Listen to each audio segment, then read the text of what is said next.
영광, 땅에는 평화, 기쁨이 넘치기를 간절히 소망합니다. 어느 집안에 칠순잔치가 있었습니다. 이남 일녀의 자녀들이 모아서 아버님의 칠순잔치를 준비하기 위하여 정성스럽게 회의를 하고 모든 걸 계획대로 준비했습니다. 연말이라 음식점 예약이 어려웠지만 미리 선 지급을 많이 하여서 음식점을 잡아놓고 또한 국악인까지 모셔서 부모님을 즐겁게 해드려야 되겠다고 어렵사리 미리 돈을 다 주면서까지 국악인까지 모셨습니다. 그런데 이게 웬일입니까? 칠순잔치 전날 아버님이 심장 이상으로 병원에 입원하였습니다. 어머님도 병간호하기 위하여 아버님에게 그 병원에 따라갈 수밖에 없었습니다. 그런데 칠순 당일날 부모님이 없어도 이미 돈을 다 지급하고 모든 걸 다 예약하고 모든 걸 다 준비했기 때문에 일정을 취소할 수가 없어서 계획대로 진행할 수밖에 없었습니다. 그날따라 왜 이렇게 주변 친척, 손님들이 많이 오는지, 그래서 자녀들은 손님들을 맞이하다가 병원에 칠순의 주인공인 아버님께 전화까지 넣었습니다. 아버님, 오늘 손님들이 너무 많이 와서 지금 병원에 병문안 갈 수 없다는 연락까지 친절하게 드렸습니다. 병원에서 전화를 받는 칠순 주인공인 아버지는 누구를 위해서 잔치를 열고 있는지 너무나 기가 막혔다고 합니다. 참이죠, 참. 저는 요즘 우리들의 성탄이 이 칠순잔치 이야기와 비슷하다고 생각합니다. 정말 그리스도를 잃어버린 채, 그리스도가 빠진 채, 그리스도가 사라진 채 즐기는 이 성탄의 모습들을 보면서 정말 성탄이 우리들에게 어떤 의미가 있는지, 저는 오늘 이 성탄절에 정말 우리들이 경배의 대상이 누구이고 그리고 그 예수님을 우리들이 어떻게 따라야 되는지, 오늘 이 성탄에 예수를 잃어버리는 이 성탄의 시대 다시 한번 예수를 우리 마음속에 모실 수 있는 놀라운 축복과 은혜가 넘치기를 간절히 축원합니다. 헤롯 왕이 유대 땅을 다스리고 있었습니다. 어느 날 동방 박사들이 예루살렘을 방문했습니다. 그리고 이 동방 박사들로 인하여 오늘 3절 말씀에 예루살렘에 큰 소동이 났다고 나와 있습니다. 왜 이렇게 예루살렘에 큰 소동이 났습니까? 2절에 보니까 이미 유대인의 왕이 있잖아요. 유대인의 왕이 있는데 이 동방 박사들이 유대인의 왕이 어디 있느냐고 찾고 있는 거예요. 이게 무슨 말입니까? 그리고 동방 박사들은 뻔히 자기 앞에 있는 헤롯 왕에게 경배한다는 것이 아니라 누구에게 경배한다고요? 태어나실 왕에게 경배한다는 겁니다. 이렇게 자신의 자리에 심각한 위기를 느낀 헤롯은 정말 너무나 잔인하게도 베들레헴의 2살 이하의 모든 사내 아이를 살해하라고 군사들을, 병사들을 보냅니다. 그 말씀이 오늘 16절 말씀에 나와 있습니다. 그래서 베들레헴의 그 날짜로 계산하여 2살 이하의 모든 사내 아이들은 정말 죽이는 끔찍한 살인 사건을 자행합니다. 이 헤롯 왕은 본래 유대인 출신이 아니었음에도 불구하고 유대인의 왕이 되는 놀라운 수완이 있는 사람이었습니다. 그는 원래 에돔 출신이었습니다. 그런데 정말 누가 봐도 이 헤롯 왕은 처세술이 탁월한 사람이었습니다. 헤롯 왕이 이제 이 BC 60년에 로마의 예루살렘이 폼페이우스에 의해 멸망당하면서 이 예루살렘이, 이 유대 땅이 로마의 식민지가 되었잖아요.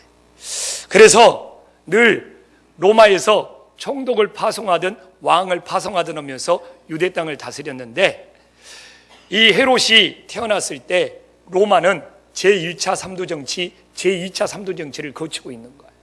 그래서 이 헤롯은 탁월한 처세술로 1차 3도 정치 속에서도 누가 권력을 잡을 것인가, 이것을 너무나 예측을 잘해서 막대한 뇌물을 갖다 바치면서 그 정권을 잡을 사람하고 줄을 잘 서서 이 헤롯은 로마로부터 유대 땅의 왕으로 낙하산 발령을 받았습니다.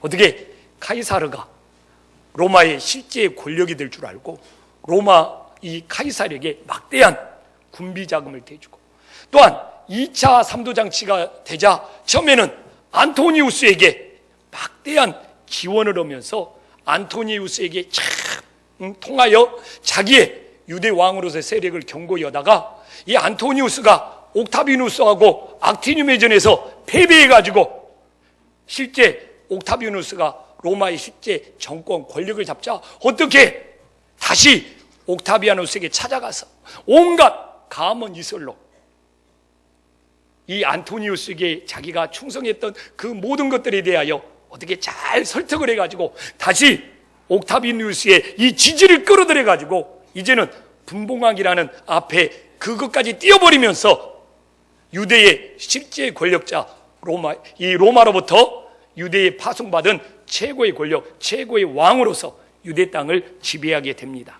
아마 인류 역사 속에 이 헤롯처럼 이 급변하는 시대 속에 이 처세술로 줄을 잘 대어서 왕의 자리를 유지한 사람은 아마 찾아보기가 힘들 것입니다.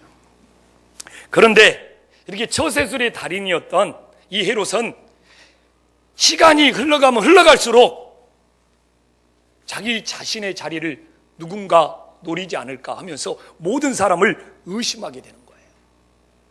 그리고 심지어 말년에는 그래도 헤롯의 아들 중에 가장 총명했고 가장 자유로웠던 자기의 아들까지 처형을 하고 죽이는 끔찍한 일을 저지르게 됩니다. 정말 헤롯만큼 자신의 왕의 자리를 유지하기 위하여 그 주변에 수많은 사람의 피를 흘린 사람은 찾아보기가 힘듭니다. 그래서 오죽했으면 그 헤롯을 매일매일 피를 흘렸던 왕이라는 별명이 생길 정도로 그는 자기의 자리를 지키기 위하여 너무나 많은 사람들의 피를 흘렸고, 오늘 성경에도 자기 자신의 자리가 위협이 있는데 어떻게 2살 이하의 모든 사내 아이들을 무참히 죽일 수 있단 말입니까? 근데 이에 반하여 우리 예수님을 한번 생각해 봅시다. 예수님은 다른 사람의 영혼을 구원하시기 위하여 자기 자신이 피를 흘리신 분이 우리 주 예수 그리스도임을 믿으시기를 간절히 축원합니다. 헤롯은 자신의 자리를 지키기 위하여 다른 사람들의 피를 흘리는 왕이었다면 예수님은 다른 사람의 영혼을 구원하시기 위하여 자기 자신이 직접 피를 흘리신 왕이었음을 이번 성탄에 다시 한번 기억할 수 있기를 간절히 축원합니다. 그래서 누구의 피를 흘리느냐, 여기에 따라서 역할이 달라지는 거예요. 헤롯처럼 자신의 자리를 지키기 위하여 다른 사람의 피를 흘리는 것은 탐욕의 극치입니다. 그러나 예수님처럼 다른 영혼을 구원하기 위하여 자신의 피를 흘리는 것은 최고의 사랑의 극치가 됨을 우리 성도님들이 다시 한번 믿을 수 있기를 간절히 축원해야 합니다. 그러므로 우리는 누구에게 경배해야 합니까? 누구에게 경배합니까? 자신의 자리를 지키기 위하여 다른 사람의 피를 흘리는 세상의 왕에게 경배해야 됩니까? 아니면 다른 사람을 구원하기 위하여 자기 자신의 피를 흘리는 우리 예수 그리스도에게 경배해야 됩니까? 오늘 모든 사람들은 당연히 예수님께 경배해야죠. 당연히 예수님께 경배해야죠. 그렇게 대답할 겁니다. 그러나 우리는 우리 자신도 헤롯만큼은 아니지만 헤롯처럼 내 만족을 추구하기 위하여, 내 이익을 추구하기 위하여 혹시 다른 사람에게 피해를 주는 삶을 살아가고 있지는 않습니까? 내 자신의 조그마한 이득을 위하여, 내 자신의 조그마한 만족을 위하여 다른 사람에게 피해를 준다면 우리는 헤롯을 따르고 있는 삶을 살고 있는 것입니다. 우리들이 진정 예수 그리스도를 경배한다면 헤롯처럼 내 만족을 위하여 다른 사람에게 피해를 주는 것이 아니라 예수님처럼 다른 사람을 위하여 내 자신을 조금이나마 희생할 수 있는 것이 진정 성탄의 의미이고 예수님을 경배하는 거고 예수님을 따르는 것임을 우리 성도님들이 기억할 수 있기를 주님의 이름으로 간절히 축원합니다. 헤롯왕이요, 이 인류 역사 속에 남긴 것이 있다면 위대한 건축술입니다. 사실 지금도 이스라엘 전역에 남아있는 역사의 유적은 헤롯왕이 다 건축한 것입니다. 헤롯 성전, 헤롯 궁전, 헤롯 요새, 원형극장, 그 다음에 항구, 모든 기념물은, 이 다양한 건축물은 다 헤롯의 건축술로 지어진 것입니다. 그래서 당대 그가 통치할 동안 이스라엘 땅에 공사가 멈추지 않았다고 합니다. 그 막대한 공사로 인하여 백성들이 흘려야 할 그 고역, 그 중노동, 얼마나 고되고 얼마나 힘든 삶을 살았겠습니까? 그런데 이 헤롯은 건축술뿐만 아니라 죽음 이후에 자기의 신세가 어떻게 될 것까지 볼 수 있는 해안까지 가지고 있었어요. 사실 헤롯은 살아생전에 화려한 왕궁을 짓고 많은 별장들을 지으면서 굉장히 화려하고 방탕한 삶을 살았죠. 그런데 70이 넘어서 그는 정신병에 시달렸습니다. 너무나 많은 사람을 죽이다 보니까 그 죽은 사람들이 나와서 자기를 괴롭힌다고 헛소리를 많이 하면서 정신병에 시달리다가 정신병 치료를 위해서 그 당시 기후가 좋았던 여리고에 휴양을 갔다가 거기서 쓸쓸히 죽음을 맞이하고 그 시신이 베들레헴의 헤로디움이라는 엄청난 그런 고분과 같은 데에서 이렇게 묻혔던 것이 헤롯의 일생입니다. 그런데 헤롯은 자기가 죽을 날이 얼마 남지 않자 가장 충성스러운 신복을 불렀습니다. 그 신복에게 내가, 헤롯이 그렇죠, 내가 악명이 높지 않냐, 내가 죽으면 나를 위해 울어줄 사람이 한 명도 없을 것 같다. 그래도 내가 죽었을 때 누가 나를 위해 좀 울어줘야 되지 않겠느냐. 내가 지금 이스라엘 땅에 보니까 저 두 명이 제일 존경을 받고 있다. 한 명만 죽으면 그러니까 저 두 명을 내가 죽은 그날 동시에 좀 죽여달라. 그러면 이스라엘 사람들이 그 존경받는 두 사람이 죽어서 펑펑 울면 많은 사람들이 헤롯 자기 자신을 위해서 우는 줄로 알 거 아니냐. 기가 막히죠. 그래서 그 신복에게 막대한 이제 재물을 주면서 시킵니다. 그래서 신복이 이제 그 재물을 받고 헤롯이 죽은 날 그 신복은 어떻게 행동을 했을 것 같습니까? 어떻게 행동을 했을 것 같습니까? 김자준 장로님. 헤롯 신복이 그냥 좀 영리했어요. 이왕 돈은 받았는데 헤롯이 죽은 다음에 뭘 알겠느냐 하면서 존경받는 두 사람을 죽이지 않아 버렸어요. 헤롯의 신복이 못됐습니까? 약속을 안 지켜서 못됐습니까? 그래서 헤롯은 정말 죽었을 때 그 누구도 무덤에 찾아오지 않고 한 명도 울어주지 않고 그 너무나 쓸쓸하게 그 어마어마한 경주 고분보다 이 헤로디움 무덤이 2배, 3배는 더 크다고 그래요. 거기에 평생에 자기가 가지고 있었던 온갖 보화를 그 무덤 속에 다 집어넣어 놓고 거기에 자기가 쓸쓸하게 묻혔다고 합니다. 그런데 당시에 이 헤롯이 무덤에 묻힌 얼마 후에 열심당원, 로마와 독립투쟁을 했던 이 제로 땅 열심당원들이 헤롯의 무덤에 들어와서 다 도구를 하고 그 무덤을 다 파헤치고 헤롯의 시신을 끄집어내서 이 제로 땅들이 그 헤롯의 시신을 갈길갈길 찢어서 광야에 뿌려버렸다고 합니다. 그래서 지금 그 헤로디움, 헤롯의 무덤에는 헤롯의 시체라든지 헤롯의 유적 이런 것들은 하나도 남아있지 않다고 합니다. 이렇게 헤롯은 어마어마한 건축술로 어마어마한 궁궐, 어마어마한 성전, 어마어마한 건축물들을 남겼습니다. 그러나 우리 예수님은 참 헤롯과 같은 시대에 나타났는데 태어날 때도 본인이 태어날 여관 하나 잡지 못해서 베들레헴에 가서 마구간을 빌려서 낳았습니다. 또한 헤롯은 이 예수님은 죽을 때도 자신의 무덤이 없어가지고 어떻게 했어요? 아리마대 사람 요셉의 무덤을 빌려서 예수님은 거기에 묻혔습니다. 예수님은 태어날 때도 자기 거처가 없었고 죽으실 때도 자신의 거처가 없었어요. 그래서 예수님은 제자들에게 그런 이야기를 합니다. 마태복음 8장 20절에 나와 있잖아요. 예수께서 이르시되 여우도 굴이 있고 공중의 새도 거처가 있으되 인자는 머리둘 곳이 없다 하시더라. 예수님은 공생의 3년 동안 어떤 건물, 어떤 이름이 될 만한 걸 하나도 남기지 않았고 단지 12명의 제자와 함께 지냈던 것만이 예수님의 공생의 흔적입니다. 그러나 역사가 지나자 헤롯이 세웠던 화려한 건축물들은 다 무너지고 다 쓰러지고 지금은 폐허가 되고 흔적만 남았지만 예수님이 세웠던 그 12제자는 또 다른 제자를 낳고 또 다른 제자를 낳아서 지금은 수억 명이 넘는 사람들이 예수님을 경배하고 예수님을 따르고 있음을 믿으시기를 주님의 이름으로 간절히 축원합니다.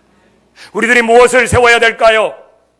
헤롯처럼 수많은 건물, 수많은 흔적들을 그는 남기고 세웠지만 역사가 지남에 따라 다 무너지고 없어졌지만 예수님은 어떤 건물 하나 세우지 않았지만 단지 몇 사람의 제자를 남겼지만 그 예수님이 세웠던 그 사람이 또 다른 제자, 또 다른 사람들을 세워감으로써 2000년이 지난 지금 이 역사 속에서는 어떤 결과를 가져오고 있습니까?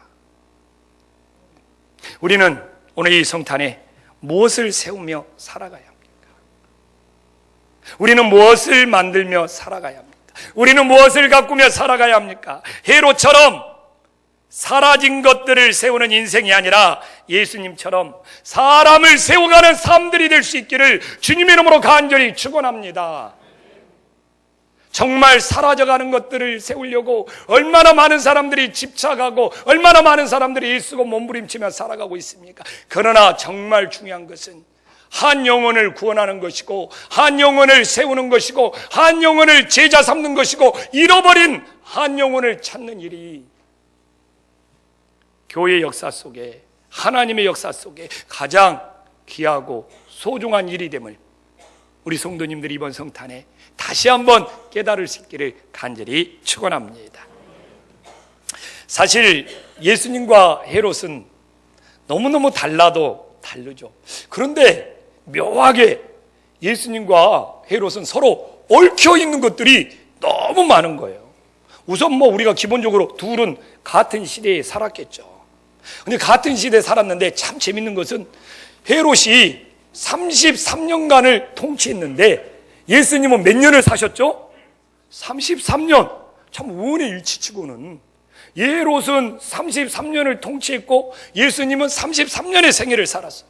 또한 두 사람을 보니까 예수님은 베들레헴에서 태어났는데 헤롯은 베들레헴에 그의 시신이 묻혔어요.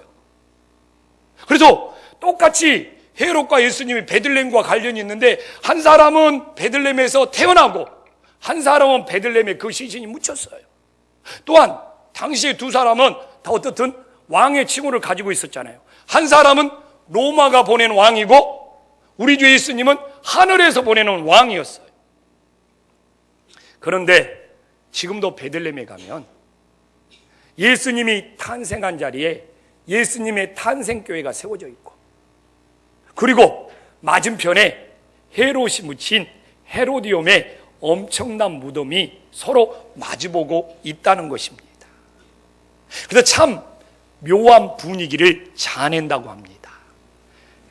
예수님이 탄생한 이 탄생교회는 생명을 살리는 교회잖아요. 그러나 한 2km쯤 떨어진 그 맞은편에는 생명이 죽어서 정말 아무것도 남기지 못하고 묻힌 그 죽음의 무덤, 헤로디움의 무덤이 딱 자리 잡고 있으면서 지금도 무수한 역사가 2000년 동안 흘러가고 있지만 한쪽에는 생명을 구원하는 예수님의 탄생교회가 세워져 있고, 한쪽에는 죽은 시신이 묻힌 헤로디움이, 그 무덤이 서로 마주보면서 지금까지 수많은 역사 가운데 말없는 대조를 이루어가고 있다는 것입니다. 참, 우리는 이처럼 세상의 영광을 추구하는 헤로당과 하늘의 영광을 추구하는 이 예수님 중에 선택을 하며 살아야 합니다. 우리가 누구를 선택하느냐에 따라서 누구를 경배하는 삶을 사느냐가 결정이 나는 겁니다. 헤롯처럼 세상에서의 어떤 왕, 세상에서 어떤 높아짐, 이걸 추구하는 인생은 내가 얼마나 소유했느냐, 헤롯당은 내가 얼마나 땅을 소유했느냐, 헤롯당은 내가 얼마나 백성들을 소유했느냐, 내가 얼마나 권력을 소유했느냐, 모든 것이 얼마나 소유했느냐로 자신의 가치를 증명하려고 하는 것이 세상의 법칙이고 세상의 논리고 세상의 왕이 추구하는 것입니다. 그러나 이 세상에서 얼마나 가졌느냐로 자신의 가치를 증명하려고 하는 그 인생은 결국 죽어서 남기는 것이 무덤밖에 없음을 우리들에게 보여주고 있습니다. 그러나 하늘의 왕이 추구하는 것은 얼마나 비울 수 있느냐입니다. 이 세상 것을 얼마나 비울 수 있느냐, 이것이 바로 하늘의 영원한 생명을 받을 수 있는 은혜의 길인 줄 믿으시기를 간절히 축원합니다. 다시 한번 물어봅니다. 우리는 누구를 경배하고 있습니까? 그런데 왜 예수님을 경배한다고 하면서 이 세상의 소유에 집착하고 있습니까? 얼마나 큰 집을 가졌느냐, 얼마나 큰 자동차를 타느냐, 얼마나 많은 재산을 가졌느냐, 얼마나 많은 지위에 올랐느냐, 이것이 축복의 정도입니까? 하나님의 은혜 받은 가치입니까? 여기에 집착하고 여기에 연연하고 여기에 따르는 우리들의 인생이 정말 예수님을 경배하는 인생입니까? 어찌 보면 우리는 쉽게 예수님을 경배합니다 대답하지만 우리의 삶은 헤롯을 경배하면서 내가 세상에서 얼마나 더 소유했느냐로 우리의 가치, 우리의 삶을 증가하려고 하는 것은 없는지 우리는 다시 한번 성탄 앞에서 진실하게 돌아봐야 합니다.